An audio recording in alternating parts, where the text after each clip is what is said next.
"Sir, stand up and leave the aircraft now." The command cut through the first-class cabin so sharply that conversation stopped and heads turned towards seat 2A. Marcus Reed slowly lifted his eyes from the laptop resting on his tray table.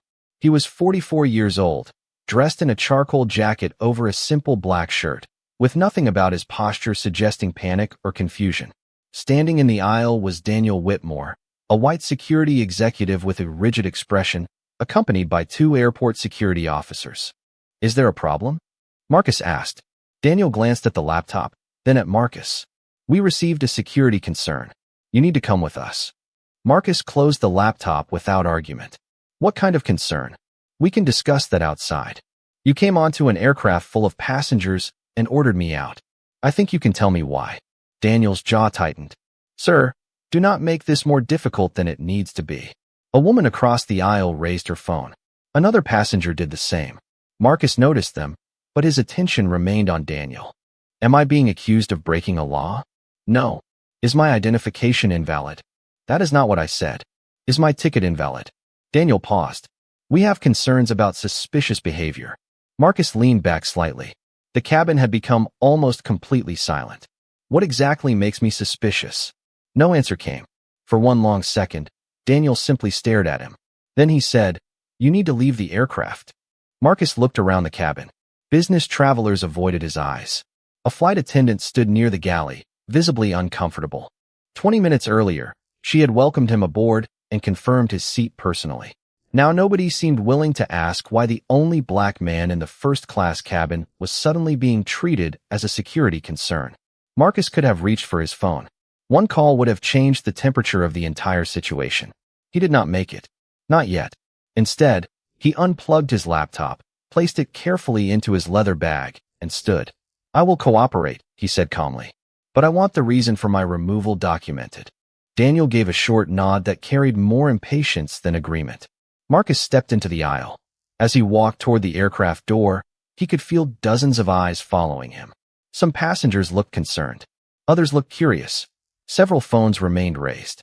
Marcus kept his shoulders straight. He refused to give anyone the anger they might later use to justify what was happening. At the front door, he stopped and turned toward Daniel. "Before I step off this plane, I am asking one final time.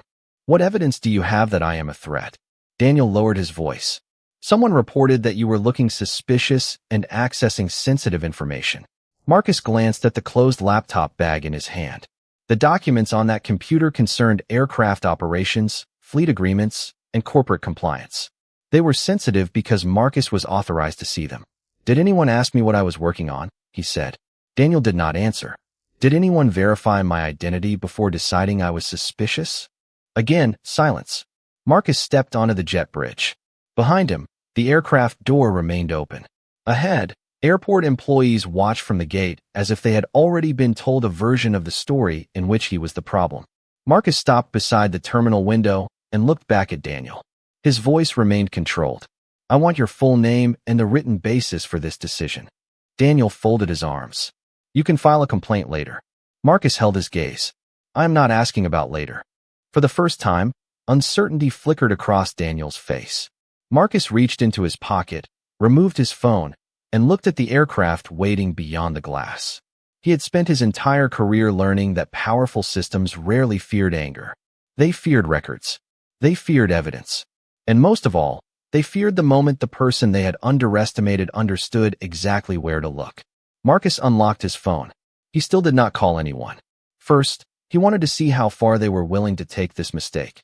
20 minutes earlier, Marcus had noticed the first look before anyone said a word.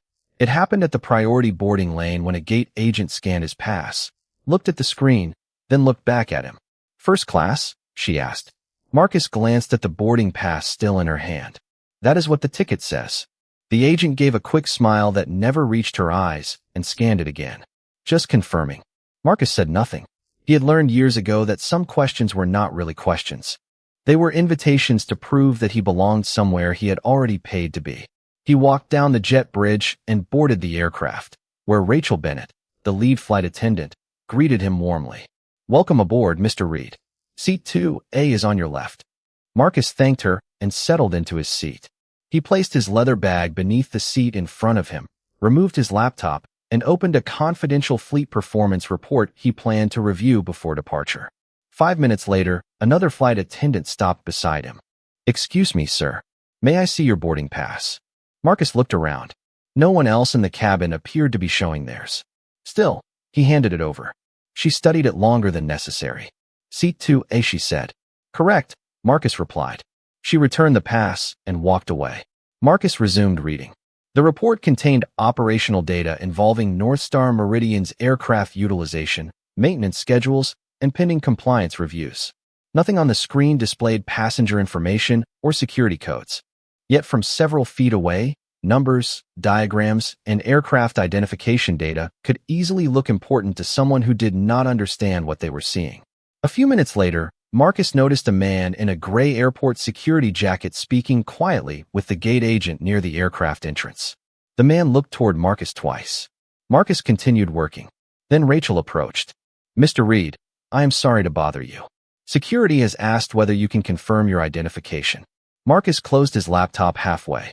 "Security already checked my identification before I entered the secure area." Rachel lowered her voice. "I understand. Did they ask anyone else in this cabin?" Her hesitation answered before her words did. "I do not know." Marcus reached into his wallet and handed her his driver's license. Rachel compared it with the passenger manifest and immediately returned it. "Everything matches.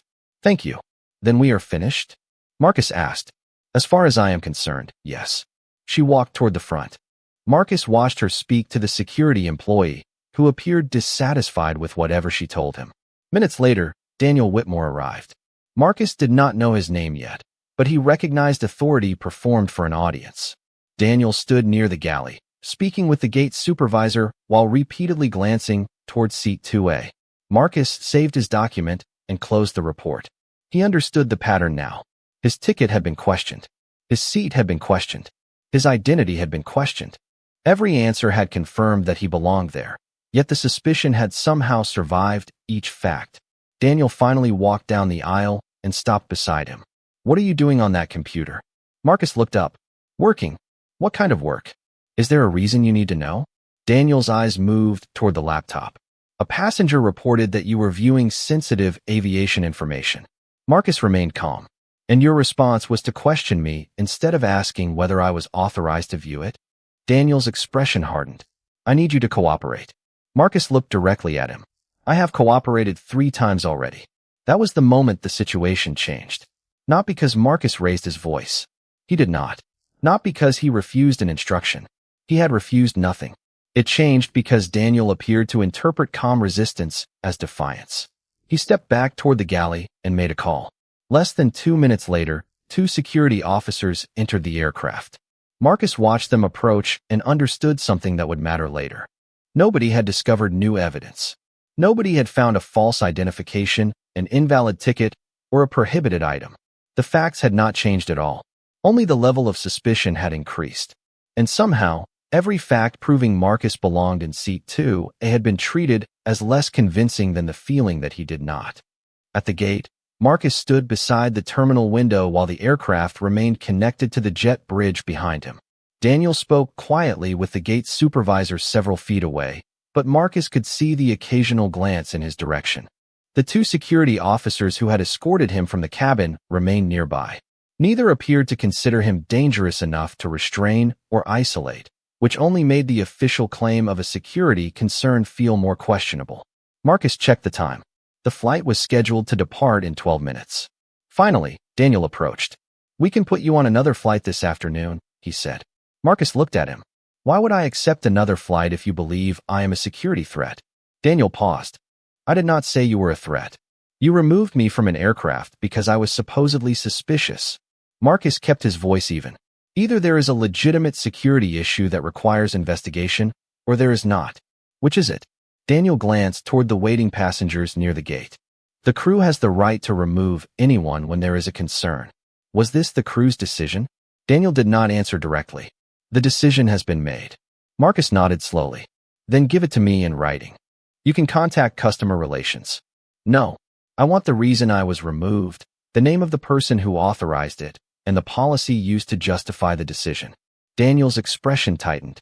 "That is not something we provide at the gate." Marcus took out his phone and opened a blank note. Then I will document your answer myself. Your name is Daniel Whitmore. Daniel looked surprised. Marcus had read the identification badge clipped to his jacket. Yes. Your title? Head of Corporate Security.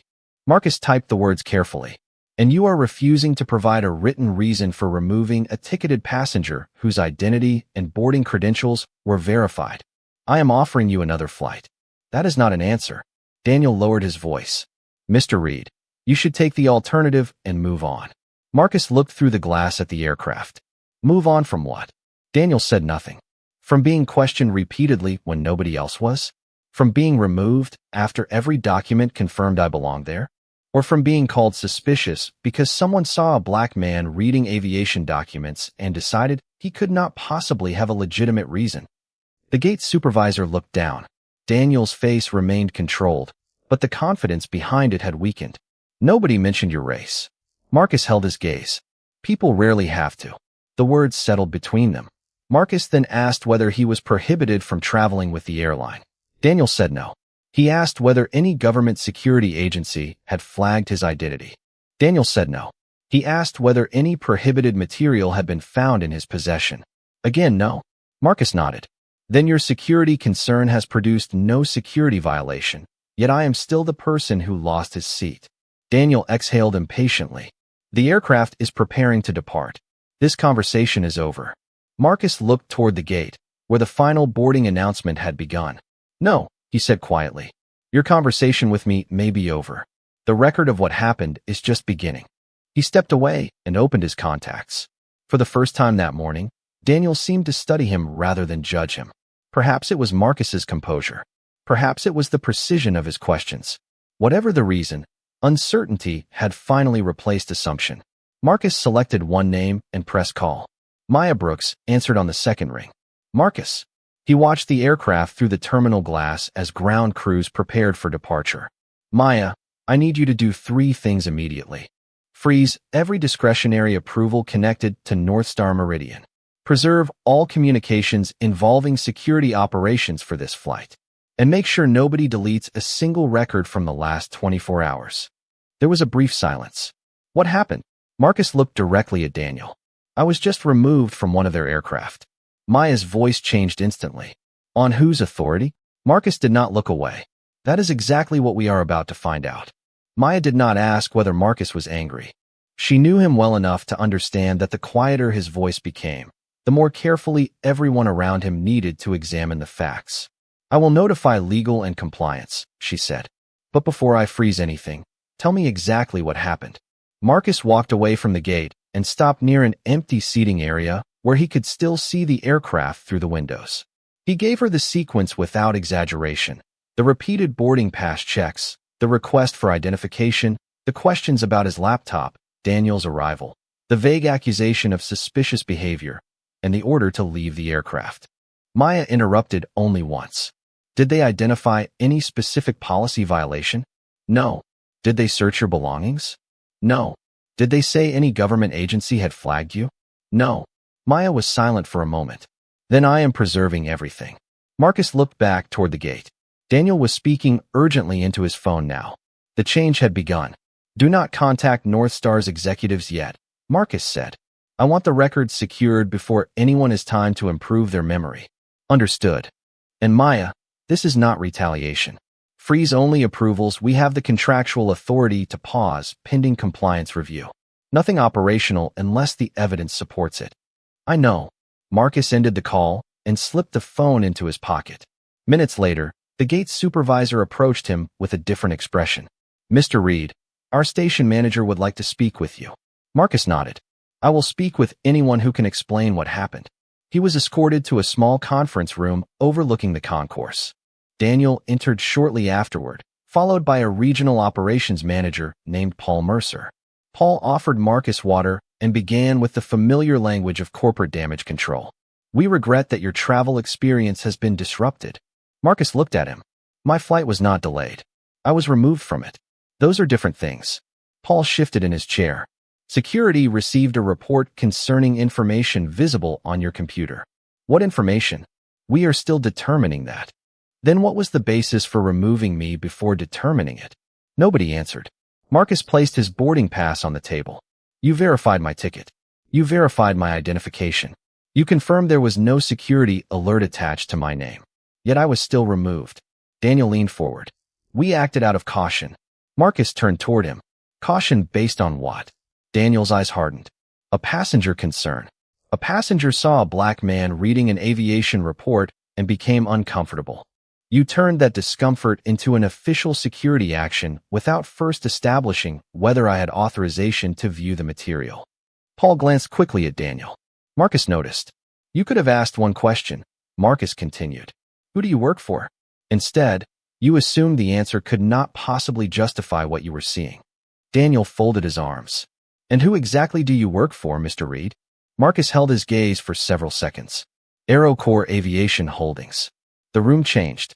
Paul stopped moving. Daniel's expression remained fixed, but the color seemed to leave his confidence. AeroCorps was not simply another vendor. Its subsidiaries managed aircraft leasing agreements, technical oversight, and critical fleet support programs tied directly to North Star Meridian's expansion strategy. Paul spoke first. What is your position with AeroCorps? Marcus looked at him calmly. Chief Executive Officer. Silence filled the room.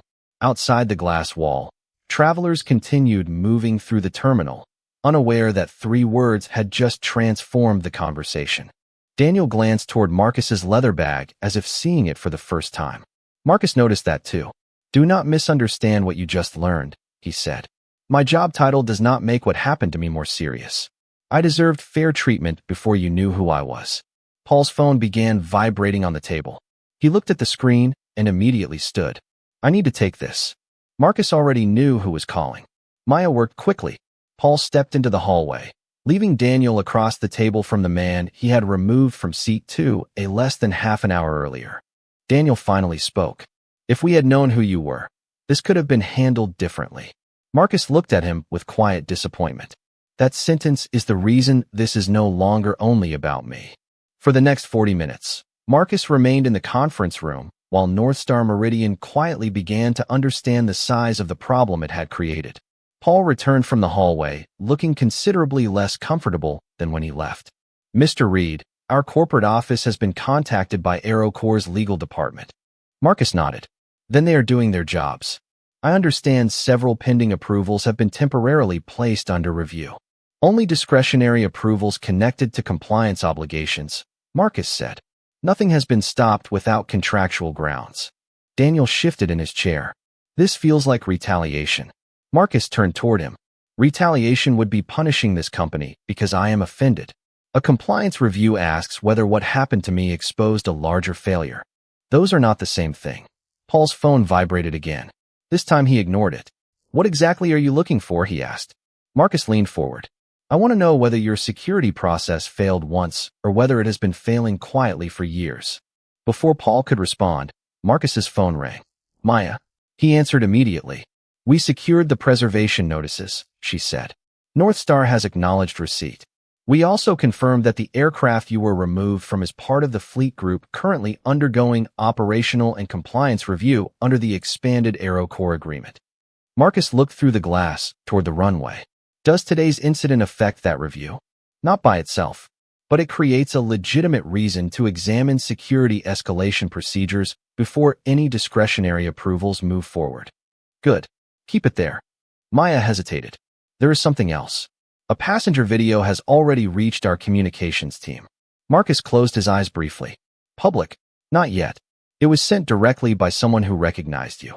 Do not release it. Daniel looked toward Marcus, unable to hear Maya's side of the conversation. There may also be additional witnesses, she continued. One passenger recorded most of the interaction inside the cabin. Marcus remembered the raised phones. Collect nothing improperly. If witnesses volunteer material, preserve it. Understood. Then Maya's tone changed. Marcus, I started checking prior internal complaints connected to North Star security operations. He became still. And I found references to several closed complaints involving inconsistent passenger screening. I do not have the underlying files yet. Marcus looked directly at Daniel. How many? At least 6 references over 3 years. Possibly more. Marcus did not react outwardly. Get the records through the proper process. Already working on it. After the call ended, Paul asked, "Is there another issue?" Marcus placed his phone on the table. "That depends on what your records show." Daniel frowned. "What records?" "Previous complaints involving passenger screening." For the first time, Daniel's confidence broke completely. It lasted only a second, but Marcus saw it. Paul saw it too. "Daniel," Paul said slowly, "are there complaints I should know about?"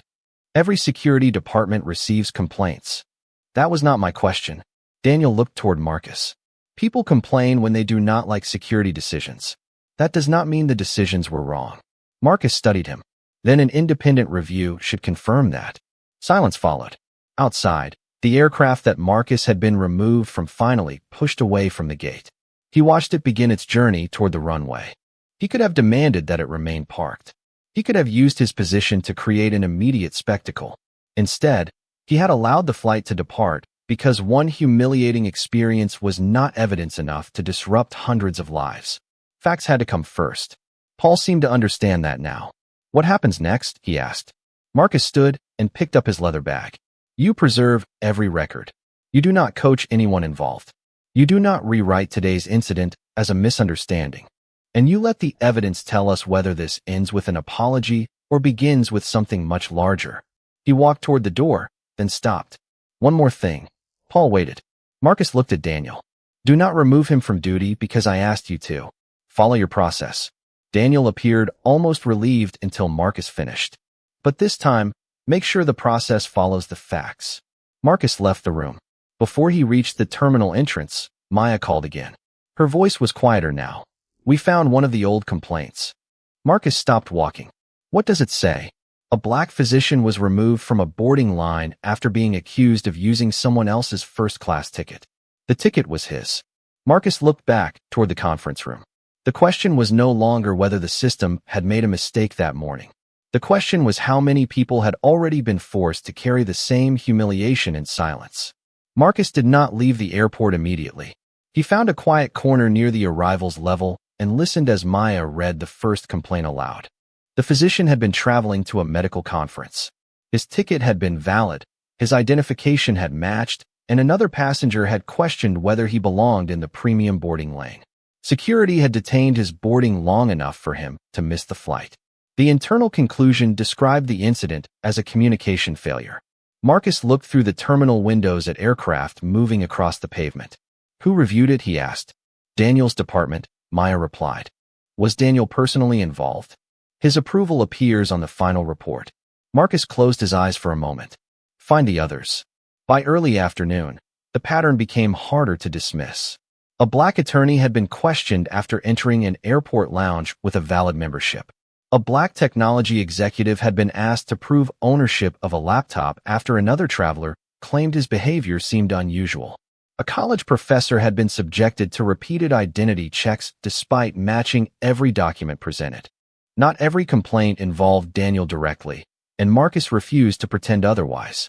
But several had passed through the same security leadership structure, and nearly all had ended with language that reduced specific allegations to misunderstandings. "Do not build a conclusion before we have the full files," Marcus told Maya. "Patterns matter, but accuracy matters more." "Agreed," she said. "There is also an employee who wants to speak confidentially." Marcus became still. "About what?" "The way passenger concerns are escalated. She says staff have raised concerns internally for more than a year." 2 hours later, Marcus joined a secure call from AeroCorps' airport office. Maya appeared on the screen beside an independent compliance attorney. The employee's identity was protected while her statement was documented. She described a culture in which vague reports from passengers could become security incidents without consistent verification. Employees who questioned those decisions were sometimes told that caution mattered more than embarrassment. Marcus listened without interruption. He knew caution had a legitimate place in aviation. But caution without standards could become permission for prejudice to disguise itself as procedure. "Were these concerns reported to senior leadership?" the attorney asked. "Yes," the employee answered. "What happened?" "We were told the existing process was working." Marcus looked down at his notes. "Who said that?" There was a pause.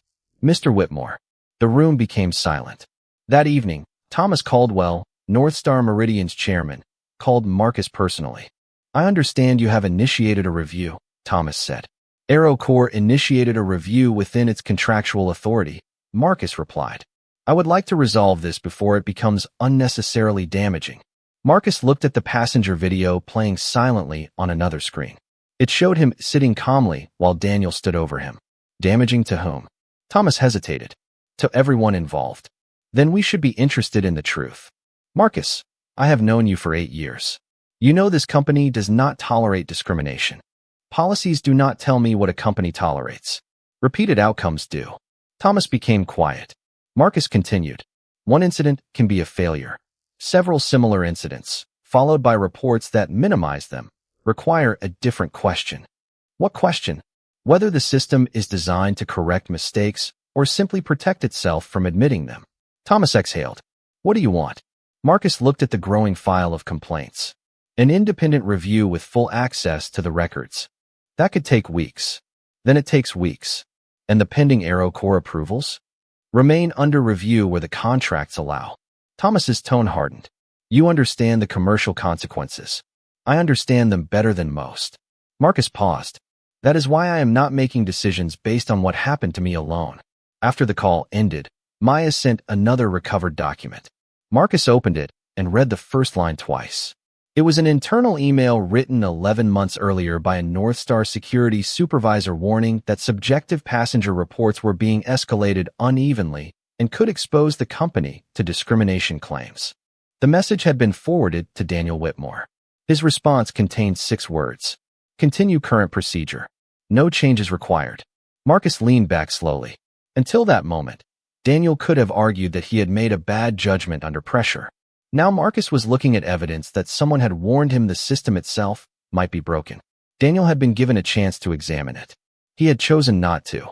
By 9 the next morning, Marcus was sitting across from Thomas Caldwell in a private conference room at North Star Meridian's headquarters. Maya sat beside Marcus with a secured tablet containing the preserved records, while 2 members of North Star's legal team occupied the opposite side of the table. Thomas had requested the meeting before the independent review expanded any further. A folder waited in front of Marcus. We want to make this right, Thomas began. Marcus opened the folder. Inside was a written apology, reimbursement for his disrupted travel, lifetime premium status, and an offer of complimentary first-class travel anywhere North Star flew. Marcus read the first page, closed the folder, and pushed it back across the table. You still think this is about my seat? Thomas leaned back. It is an attempt to acknowledge what happened to you. Then acknowledge what happened. Marcus placed one hand on the table. I presented a valid ticket. My identity was verified. No security agency had flagged me. Nothing prohibited was found in my possession. Yet suspicion followed me through every confirmation until I was removed from the aircraft. Thomas glanced toward his attorneys. The investigation is ongoing. Exactly. So why are you offering me compensation before you know whether the same process harmed other passengers? Thomas was silent. Maya turned the tablet toward him and displayed the recovered email from 11 months earlier. Your security leadership was warned that subjective passenger reports were being escalated inconsistently, she said. The recommendation was rejected without documented analysis. Thomas read the message carefully. His expression changed when he reached Daniel's response. I had never seen this. Marcus believed him, but that did not solve the problem. Then your company has another failure to examine. Either senior leadership knew and ignored it, or the system allowed serious warnings to disappear before reaching you. Thomas looked at Marcus. What do you expect me to do today? Protect the records. Cooperate with the independent review. Stop treating complaints as public relations problems. And do not offer me privileges that the next passenger will not have. Thomas folded his hands. The board is concerned that this review could affect the fleet agreement. The fleet agreement has compliance conditions for a reason, and you control whether several approvals move forward. Marcus shook his head. I control whether AeroCorps follows its obligations. That is different. Thomas studied him. You could end this today. Marcus's expression remained calm. So could you. You could declare that nothing happened, call me an exception, give me lifetime first class, and wait for the next person without my title to be questioned. That would be easier for both of us. Thomas looked down at the folder Marcus had returned. But you will not accept that. No. Maya then opened another file. Overnight, Investigators had confirmed that the passenger report from Marcus's flight contained no description of threatening conduct. The original statement simply said a man in first class appeared to be viewing confidential aircraft information and seemed out of place. Marcus read the phrase twice. Out of place, he said quietly. Thomas looked uncomfortable. That language is subjective. That is the point. Marcus turned toward Maya. Was anyone asked why I appeared out of place? There is no record of that question being asked. Marcus looked back at Thomas. A feeling became a report. A report became suspicion. Suspicion became removal. At every stage, someone had the opportunity to verify facts. Instead, the system kept promoting the assumption. Thomas's phone vibrated, but he ignored it. Daniel has been placed on administrative leave pending review, he said. Marcus nodded once. That is your decision. I thought you would want to know. I want the process to be fair to him too. Thomas appeared surprised. Marcus continued. Accountability without fairness is just another form of arbitrary power. I am not interested in replacing one broken process with another. For the first time that morning, Thomas had no immediate response. Marcus stood and adjusted his jacket. The independent team will have full access. Maya asked. Thomas looked toward his attorneys, then nodded. Yes. Marcus walked toward the door. Then let them work. Before he could leave, Thomas spoke again. Marcus, if the review finds this goes beyond one department, what happens? Marcus stopped. Through the conference room windows, he could see several North Star aircraft lined along distant gates. Then we stop asking how to protect the schedule, he said. And we start asking whether the system responsible for that schedule can still be trusted.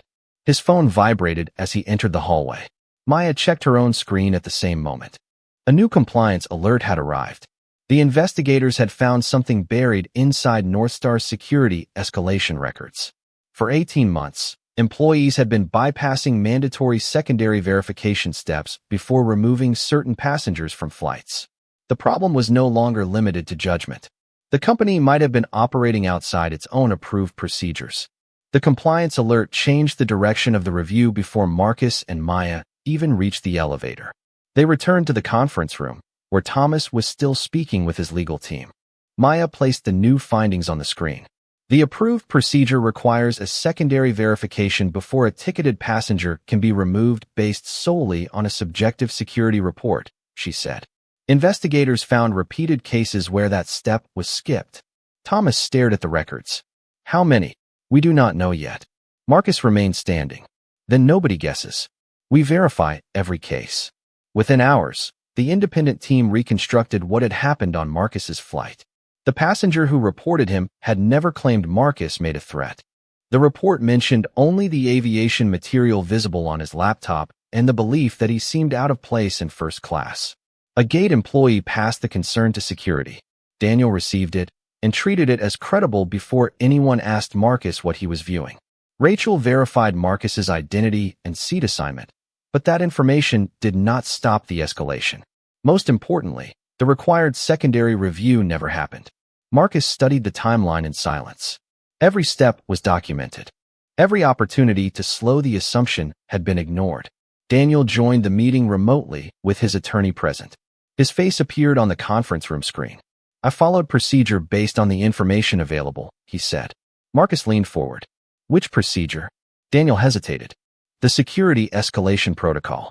Maya displayed the relevant section. That protocol requires independent verification before removal when there is no direct evidence of prohibited conduct. Daniel looked at the document. Operational circumstances sometimes require judgment. What circumstances? Marcus asked. A passenger reported sensitive information. Was the information illegal for me to possess? We did not know. Did you ask? Daniel's silence answered him. Marcus continued. Did you verify whether I worked in aviation? No. Did you confirm whether the material belonged to my company? No. Did you identify any threatening behavior? Daniel shifted slightly. Suspicious behavior does not always involve a direct threat.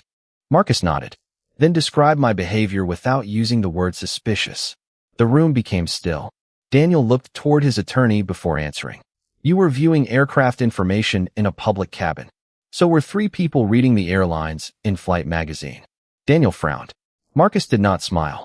The information itself was not the reason. You believed I should not have access to it. That was a reasonable concern. Based on what? Daniel had no answer. Maya opened the original passenger report. There is another issue, she said. The person who filed the concern described Mr. Reed as a black male who did not appear to fit the first-class environment. Thomas looked up sharply. Daniel's expression changed. Marcus remained completely still. There it was. Not hidden inside complicated policy language. Not buried beneath security terminology. A stranger had looked at him, decided he did not belong, and the system had accepted that assumption as a reason to investigate him. Did you read that description before ordering my removal? Marcus asked. Daniel looked directly into the camera. Yes. And you never questioned what it meant? My responsibility was to evaluate the entire report. Marcus leaned back. No. Your responsibility was to separate evidence from prejudice. Daniel started to respond, but Marcus raised one hand. You were warned 11 months ago that subjective reports were being escalated inconsistently. You chose not to change the process. Then you received a report saying a black passenger did not look like he belonged in first class, and instead of challenging that assumption, you gave it authority. Daniel's attorney spoke for the first time. Mr. Reed, this review should not become a personal interrogation. Marcus nodded. Agreed. That is why the independent investigators will determine responsibility. He stood. But the facts already tell us something larger. The system did not fail because nobody knew the rules. The rules were written down. The system failed because people learned they could skip them. Maya's phone vibrated. She read the message and looked at Marcus. Investigators had completed an initial sample of 47 passenger removals. In 11 cases, the mandatory verification step appeared to have been bypassed. 8 of those passengers were people of color. Marcus looked through the windows at the aircraft waiting beyond the terminal. The question facing him had changed again. This was no longer about proving that his removal had been wrong. The evidence had already done that. Now he had to decide what happened when a safety and compliance system could no longer prove that its own decisions were trustworthy. By the following morning, Daniel Whitmore was seated inside a secured conference room with his attorney, 2 independent investigators, Thomas Caldwell, Maya Brooks, and Marcus Reed. Nobody raised a voice. Nobody needed to. The evidence sat on the table between them. 11 passenger removals had already been identified as possible violations of North Star Meridian's mandatory verification process, and the review was expanding. Daniel maintained the same position he had taken from the beginning. I made decisions based on procedure and safety. Marcus watched him carefully. Then show us the procedure you followed. One investigator placed the official security manual on the screen. Daniel pointed to a section allowing security personnel to remove a passenger when credible evidence suggested an immediate risk. Marcus leaned forward. What was the credible evidence in my case? The report about confidential aviation information. Was the information stolen? We did not know. Was possessing it prohibited? We did not know. Was I accessing a restricted system? Daniel paused. There was no evidence of that. Marcus nodded. Was I threatening anyone? No. Was my identification false? No. Was my ticket invalid? No. Marcus let the silence remain for several seconds. Then where was the immediate risk? Daniel looked toward the investigators. Security decisions are not always obvious afterward. In the moment, you work with what you have. I understand that, Marcus said. So tell me what you had. Daniel's expression tightened. A passenger concern, sensitive material, and behavior that raised questions. Marcus held his gaze. Describe my behavior. Daniel hesitated. You were guarded when questioned. Maya looked down at her notes. Marcus remained calm. I provided my boarding pass. I provided identification. I answered questions. I remained seated until ordered to leave. Which part was guarded? Daniel did not respond. One investigator opened another document. It was the security log created minutes before Marcus had been removed. The entry described Marcus as uncooperative. Rachel Bennett's witness statement directly contradicted it. She had written that Marcus was calm, compliant, and repeatedly requested clarification. Thomas turned toward Daniel. Who entered the word uncooperative? Daniel stared at the document. One of the responding employees may have. The investigator shook her head. The account was created under your credentials. The room went silent.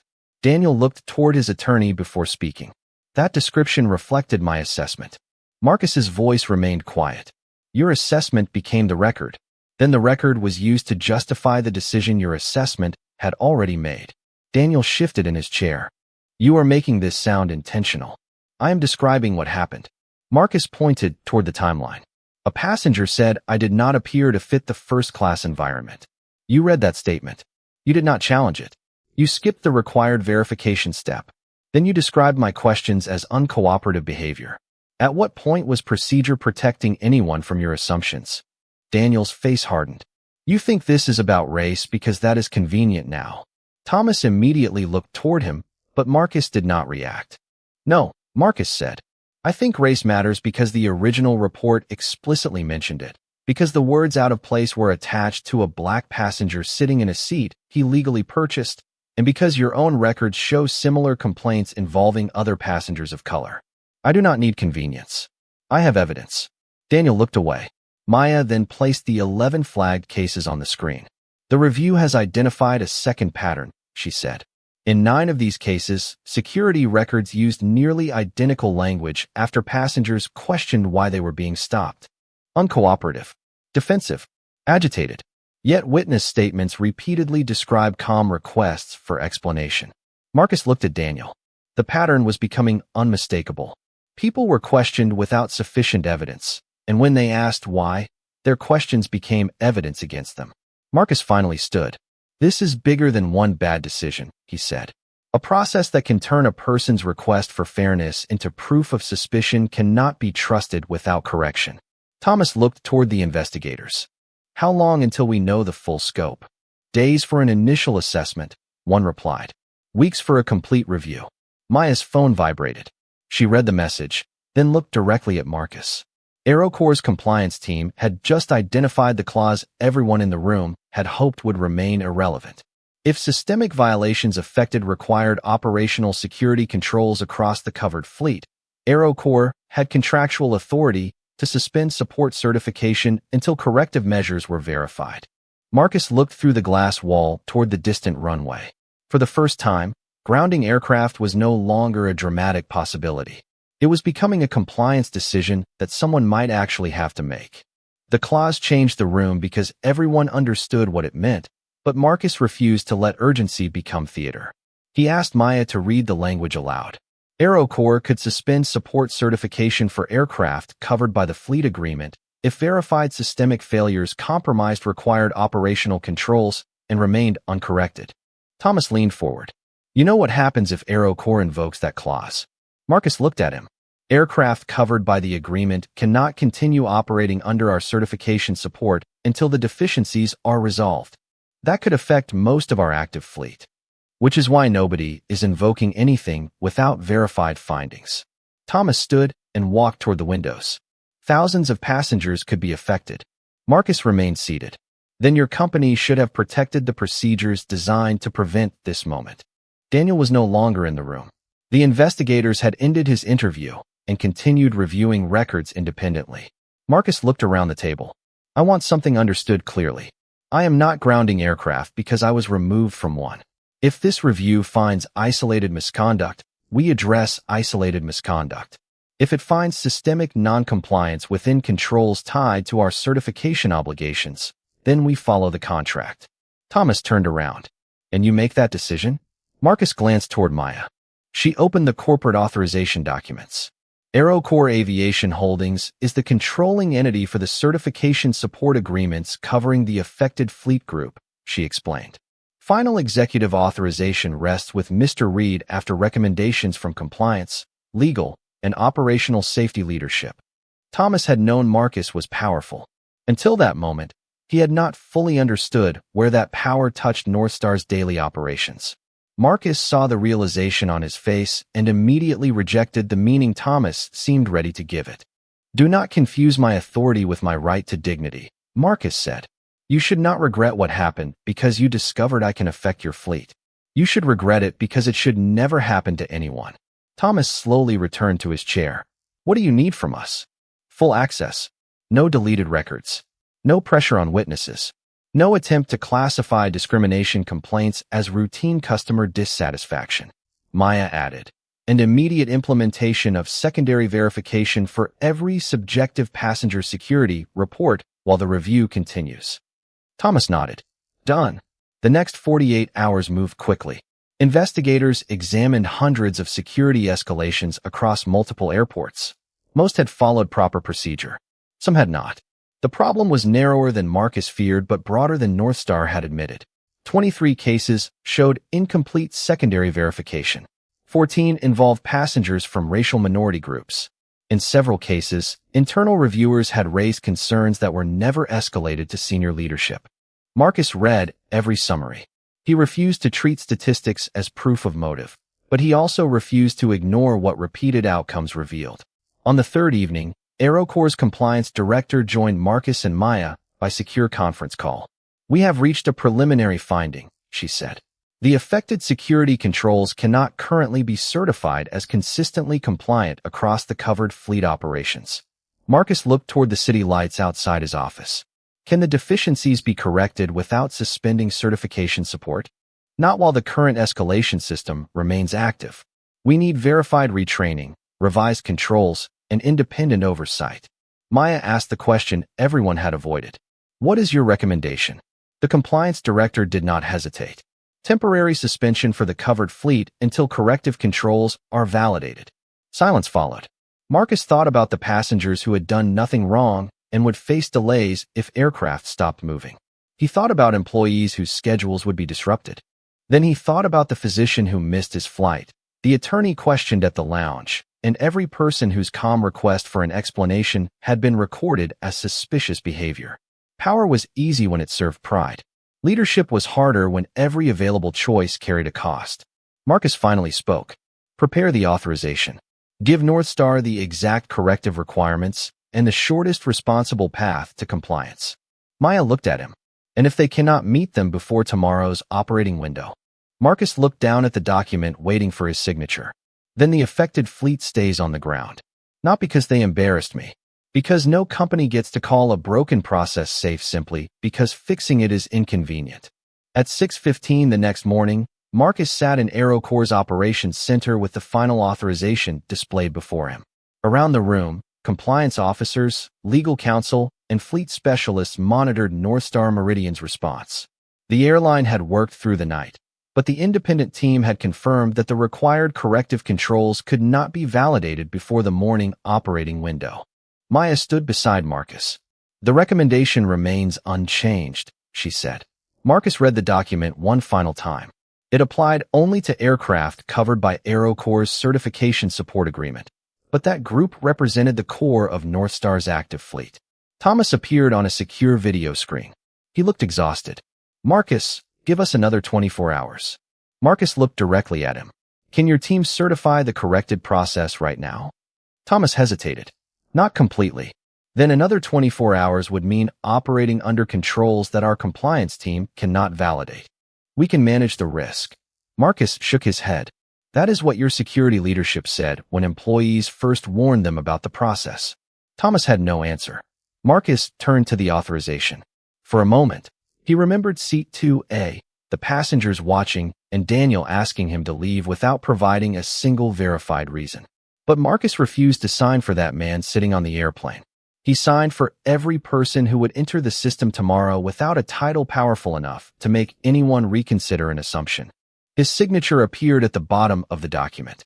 "Issue the temporary suspension," he said. Within minutes, formal notices reached North Star's operations centers. Aircraft already in the air were not affected and continued safely to their destinations. Flights that had not departed were held according to coordinated operational procedures. Across North Star's network, covered aircraft remained at their gates while the airline activated contingency plans, rebooked passengers, and reassigned equipment where possible. There was no dramatic announcement from Marcus. No celebration. No victory speech. Only a controlled operational response to a compliance failure that had been ignored for too long. Thomas watched updates appear on his screen. "You actually did it," he said quietly. Marcus looked at him. "The findings did it." By 8:30, images of North Star aircraft waiting at gates began appearing across social media. Reporters asked why so many flights had been disrupted. North Star released a statement acknowledging a temporary operational review without naming Marcus or discussing the incident that had started it. Marcus approved that restraint. He did not want his humiliation turned into a marketing campaign. Then Maya entered with the independent team's corrective plan. Mandatory secondary verification has been rewritten. Security removals based on subjective reports now require documented evidence and supervisory review. All relevant employees will undergo retraining, and an external monitor will audit the process for 12 months. Marcus scanned the pages. What about previous complaints? They will be reopened where the evidence supports review. And Daniel? The investigation is continuing. He remains on administrative leave. Marcus nodded. Then let it continue fairly. Thomas heard him through the open conference connection.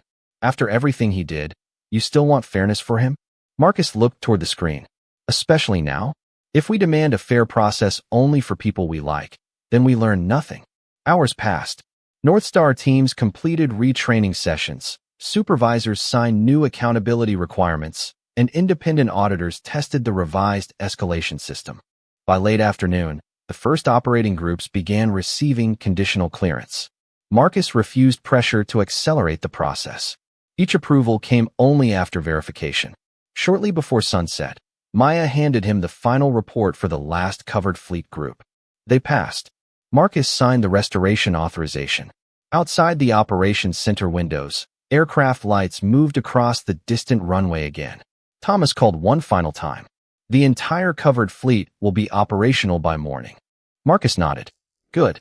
Thomas was silent before asking, was this worth it? Marcus looked at the aircraft returning to service.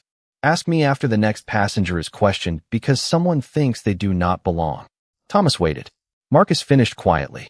If the system asks for evidence before judging them, then yes. The next morning, North Star Meridian's covered fleet returned to full service, but the company that resumed operations was no longer operating under the same rules. Every security escalation based on subjective behavior now required documented facts, independent verification, and supervisory approval before a passenger could be removed. Complaints that had once disappeared into administrative language were reopened. Employees who had previously felt ignored were invited to speak with independent investigators without interference from management. Marcus watched the changes from his office without asking for public recognition. The story had already reached the media through passenger videos and operational reports, but he declined every request for an immediate television interview. The reforms should speak before I do, he told Maya. 3 days later, the independent investigation into Daniel Whitmore concluded its preliminary phase. The findings did not accuse every security employee of discrimination, nor did they claim that every disputed decision had been motivated by race. The evidence was more precise, and therefore more difficult to dismiss. Daniel had repeatedly allowed subjective assumptions to bypass required verification, ignored documented warnings about inconsistent enforcement, and approved records that characterized reasonable passenger questions as uncooperative behavior. North Star's board removed him from his leadership position pending the completion of formal employment proceedings. Marcus received the news without satisfaction. Make sure the final process is documented and fair, he said. Maya studied him for a moment. You know, some people will think you should want more. Marcus looked toward the window. More punishment does not create more justice. Later that afternoon, Thomas Caldwell requested a private meeting. This time there was no folder offering lifetime first-class travel. There were no promises designed specifically for Marcus. Instead, Thomas placed a 12-month reform plan on the table. Independent audits would continue across major airports. Previous passenger complaints would receive new reviews. Employees could report concerns directly to an outside compliance office. Security leaders would be evaluated not only on incident response, but also on whether they followed verification requirements consistently. Marcus read every page. This is better, he said. Thomas nodded. I owe you an apology. Marcus closed the report. You owe a lot of people an apology. I know. Thomas looked down. We are contacting the passengers whose cases were mishandled. Marcus leaned back. Then listen when they tell you what this cost them. Do not rush to explain your intentions. Thomas was quiet for several seconds. I keep thinking about something you said. If we only changed how we treated you, nothing would have changed. Marcus nodded. A system has not improved when it learns to recognize powerful people. It improves when power is no longer required to receive basic fairness. Before leaving, Thomas handed Marcus a copy of North Star's new passenger protection standard. Marcus noticed the first requirement immediately. Suspicion alone could not replace evidence. He thought about how simple the sentence looked on paper and how difficult it had apparently been for people to practice. That evening, Marcus finally agreed to release a short public statement. He did not mention Daniel by name. He did not describe himself as a victim, and he did not celebrate the temporary suspension of the fleet. He spoke instead about dignity.